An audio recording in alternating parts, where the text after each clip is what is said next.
नमस्कार, स्वागत है आपका हिंद समाचार में। कितनी है प्रभावी कोविशील्ड की एक डोज डेल्टा वेरिएंट पर, आइए जानते हैं ताजा अपडेट्स। कोविड-19 संबंधी कार्य समूह के प्रमुख डॉक्टर एन.के. अरोड़ा ने कहा, भारत कोविशील्ड टीके की खुराकों के अंतराल की समीक्षा करेगा और लगातार आ रहे नए आंकड़ों के आधार पर उचित कदम उठाएगा। उन्होंने कहा, कोविशील्ड की एक डोज डेल्टा वेरिएंट पर 61% प्रभावी है और वहीं दोनों डोज लेने के पश्चात यह 65% प्रभावी हो जाती है।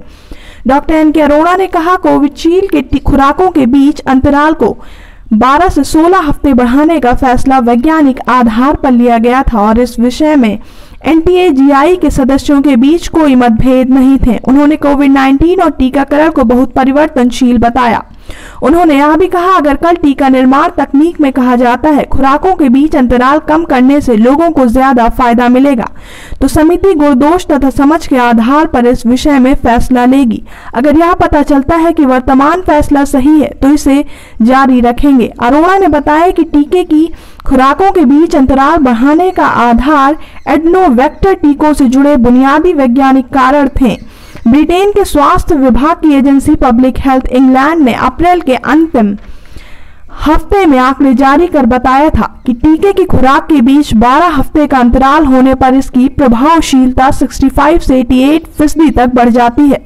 अरोड़ा ने कहा, ब्रिटेन अल्फा वेरिएंट के संक्रमण से बाहर आ सके वहां टीके के खुराकों के बीच अंतर 12 हफ्ते रखा गया था। हमें भी लगा यह अच्छा विचार है और इस बात का वैज्ञानिक कारण भी मौजूद है। इसी कारण टीका खुराकों के बीच अंतराल बढ़ाकर 12 से 16 हफ्ते करने का 13 मई को फैसला लिया गया।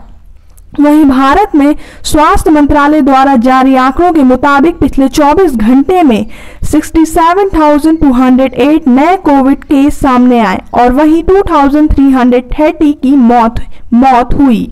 इसके साथ ही देश में संक्रमण का आंकड़ा 8,26,740 पर पहुंच गया है। पिछले 24 घंटों में 34,63,961 लोगों को टीकाकरण कराया है। इसी के साथ हमारे आज के समाचार समाप्त होते हैं। धन्यवाद।